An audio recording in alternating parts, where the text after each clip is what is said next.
Merhabalar, kanalıma hoş geldiniz. Ben Nazım. Bugün sizlere arkamda gördüğünüz Ayızanoy Antik Kenti'nden bahsedeceğim.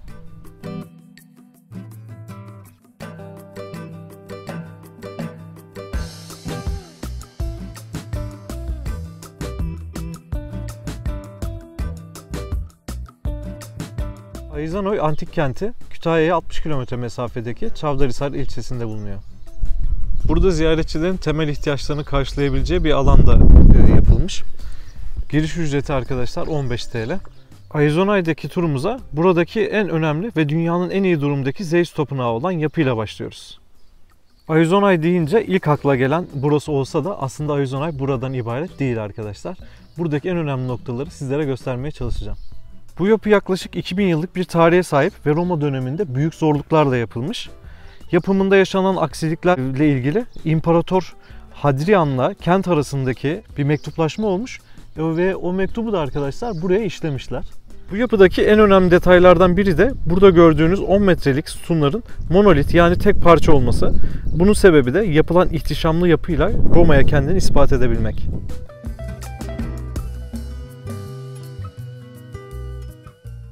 Ayızanoy'da gördüğümüz yapılar genelde 2000 yıllık olsa da burada yapılan çalışmalarda bulunan kalıntılar arkadaşlar burada yaşamın M.Ö. 2800'lü yıllara yani 5000 yıl geriye kadar gittiğini gösteriyormuş.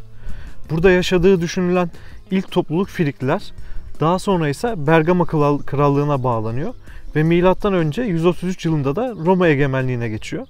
Bu dönemde özellikle tahıl, şarap ve yün üretimiyle zenginleşip milattan sonra 2. yüzyılda da en parlak dönemini yaşıyor. Bu yapının yapılışı da aşağı yukarı o tarihlere denk geliyor. Bu gördüğünüz yapı daha sonra Bizans döneminde kiliseye dönüştürülüyor ve Selçuklular döneminde de Çavdar Tatarları tarafından Hisar olarak kullanılıyor. Çavdarhisar ismi de buradan geliyor.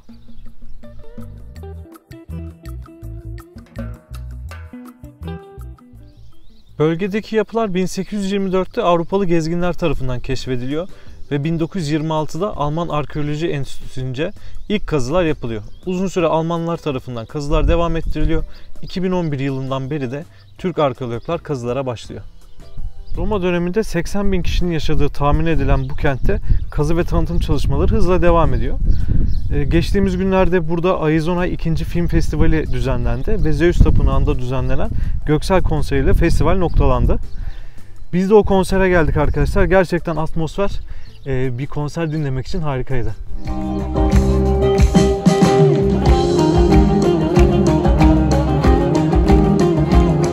Yapılan çalışmalarda bulunan tarihi eserler Zeus Tapınağı'nın bahçesinde sergileniyor. Burası arkadaşlar gördüğünüz gibi açık hava müzesi gibi. Yakın zamanda yapılan kazı çalışmalarında güzellik ve aşk tanrıçası Afrodit ile şarap tanrısı Dionysos'un heykel kafaları bulunmuş. Ondan önceki dönemde de Herakles yani bizim bildiğimiz ismiyle Herkül'e ait olduğu düşünülen mermer bir heykel bulunuyor.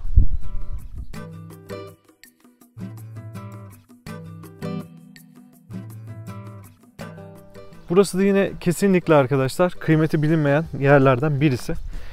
Geldiğimden beri ben hariç burada toplam 4 kişi gördüm. Şu an 22 Haziran'dayız. Yaz tatili de başladı ama maalesef hiç ilgi yok. Zeus Tapınağı'nın yan tarafında gördüğünüz bu eski evlerde de restorasyon çalışmaları devam ediyor.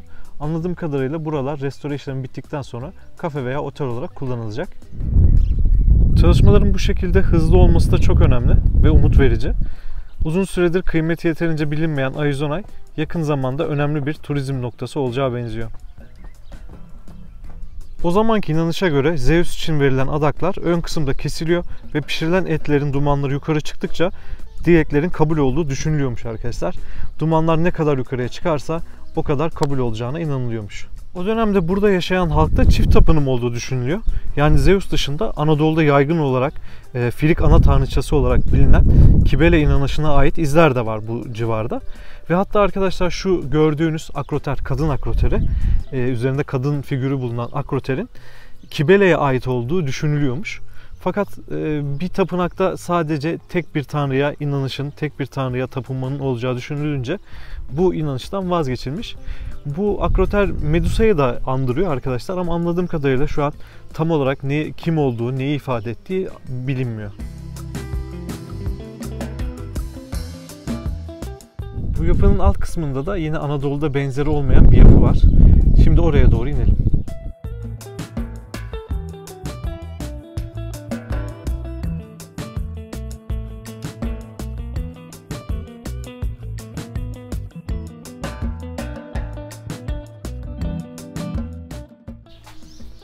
Buradaki merdivenler gerçekten çok dik. Dikkatli olmak lazım.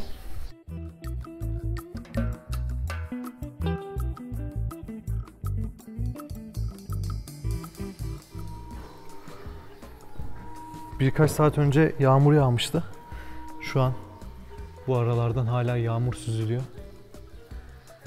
Müzik seçimi de gerçekten çok güzel olmuş.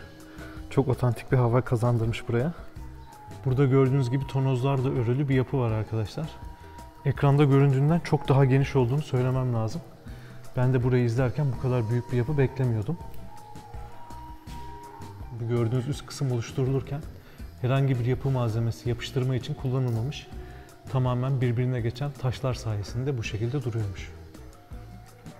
Biraz önce bahsettiğim ikili tapınım inancıyla alakalı arkadaşlar. Buranın Kibele'ye ait bir tapınma alanı olarak kullanılabileceği düşüncesi bir ara gelmiş.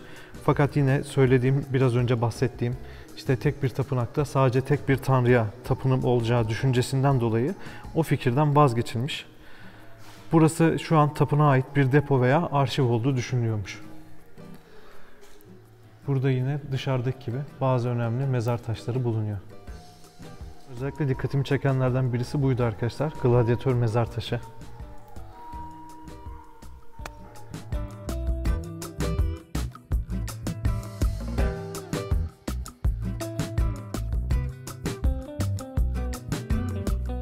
Burada yapılan kazılarda Tanrıça Kibele'ye ait birçok figür bulunmuş. Biraz önce bahsettiğim inanışın ortaya çıkmasındaki sebeplerden birisi de oymuş. Acaba burası Kibele için mi ayrıldı diye. Ama dediğim gibi gerçeği bilmek şu an anladığım kadarıyla mümkün değil. Yine 4 kilometre uzakta arkadaşlar Metersöt'ün kutsal alanı olarak geçen bir yapı var. Orada mağara içinde Tanrıça Kibele'ye adaklar adanıyor. Oraya da gitmeye çalışacağım.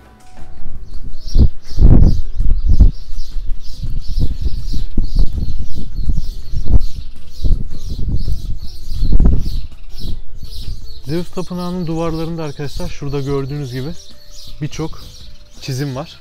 Bunlar daha sonradan deforme olmuş buradaki insanların yaptığı çizimler değil. Bunlar arkadaşlar Çavdar Tatarlarının dışarıda yaşadıkları zorlukları anlattığı resimler, figürler. Bunların basit olması da şundan kaynaklanıyormuş.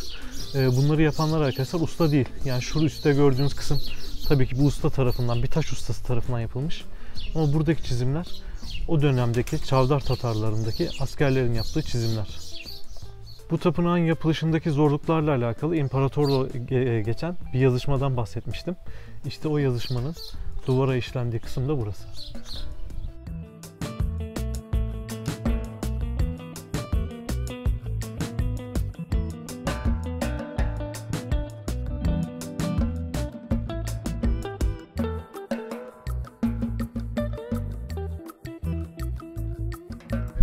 Biletleri aldığınız yerin yanındaki yoldan hamam ve tiyatronun olduğu alana gidebiliyorsunuz. Zeus Tapınağı'ndan çıkıp tiyatro ve stadyumun olduğu alana doğru giderken, bakın tiyatro ve stadyum karşıda, hamam ve palestranın olduğu kısma geliyorsunuz arkadaşlar. Palestra o zamanların spor okulu. Burada gladyatörlerin eğitimini aldığı yer diye düşünebiliriz.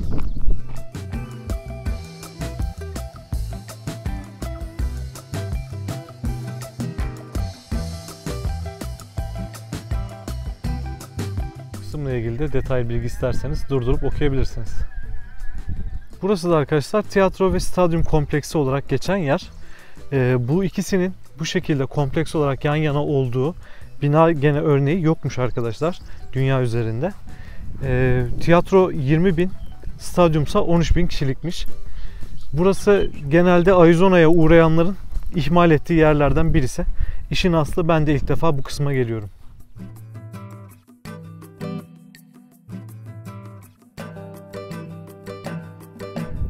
Buradaki yapı aslında gayet iyi durumda arkadaşlar. Buradaki restorasyon çalışması bittikten sonra çok güzel bir sonuç ortaya çıkacağı benziyor. Gördüğünüz gibi burada zaten tiyatro var. Anladığım kadarıyla bu kısımda stadyum kalıntılarının olduğu yer.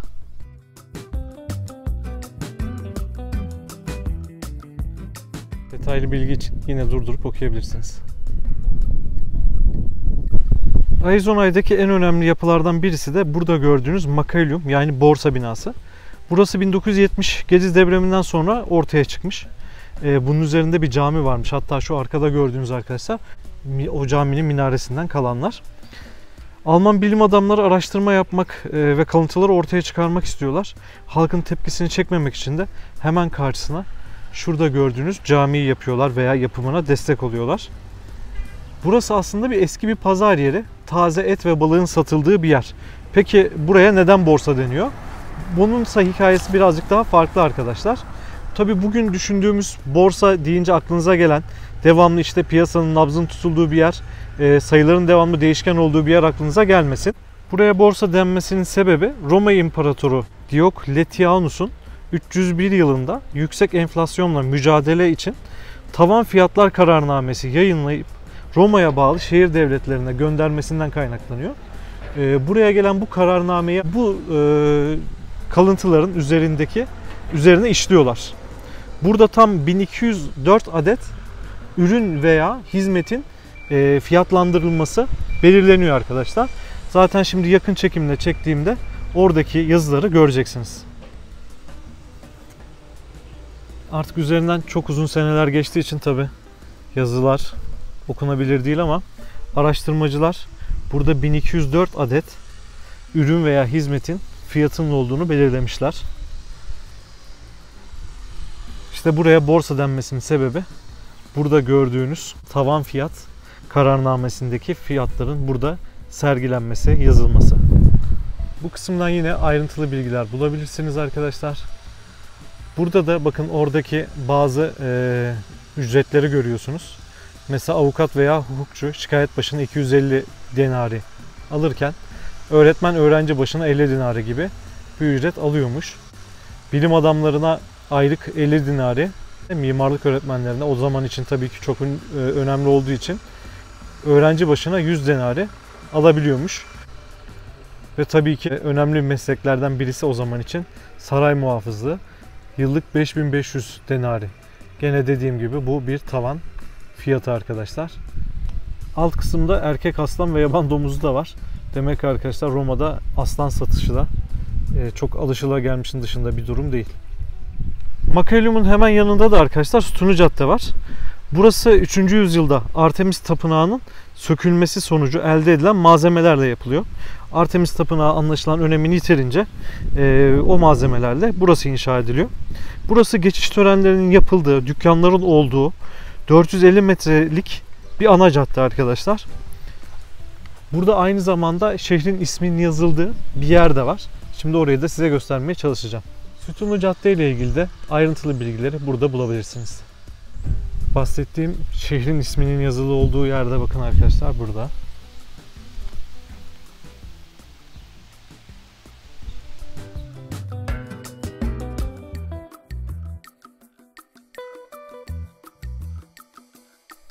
Makaleum'un hemen yanından da arkadaşlar o zamanki adıyla Penkalas, bugünkü adıyla Kocaçay akıyor. Şu an tabii ki tamamen kesilmiş neredeyse ama o zamanlar arkadaşlar debisi çok yüksek olduğu için bir baraj yapma ihtiyacı bile duymuşlar. Buradaki çalışmalar devam ediyor. O zamanlardan kalma 5 tane Roma köprüsü varmış.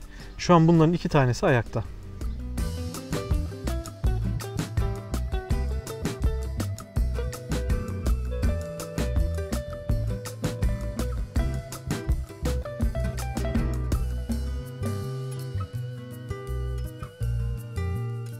Buradaki çalışmalar umarım bir an önce tamamlanır arkadaşlar ve şehir eski ihtişamlı günlerine geri döner. Bence gerçekten turizm için çok önemli bir nokta olabilecek bir yer burası. Burası arkadaşlar Uşak'a 90, Kütahya'ya da 60 kilometre mesafede. Eğer yolunuz düşerse muhakkak buraya uğrayın. Hatta mümkünse yolunuzu düşürmeye çalışın derim. Helyum'un az ilerisinde o zamanlar kutsal alan olarak geçen Mater Stune'yi gösteren tabelayı görebilirsiniz. Bu yoldan 4 kilometre ilerlediğinizde oraya varıyorsunuz. Gördüğünüz gibi yol çok hoş değil. Ben motosikletle gittim. Arabayla birazcık zorlayıcı olabilir. İşte Tanrıça Kibele'ye adaklar adadıkları yer burasıymış arkadaşlar. Şu an tabii ki çok fazla bir şey kalmamış. Normalde bu kısımdan bir mağaraya giriş yapılıyormuş.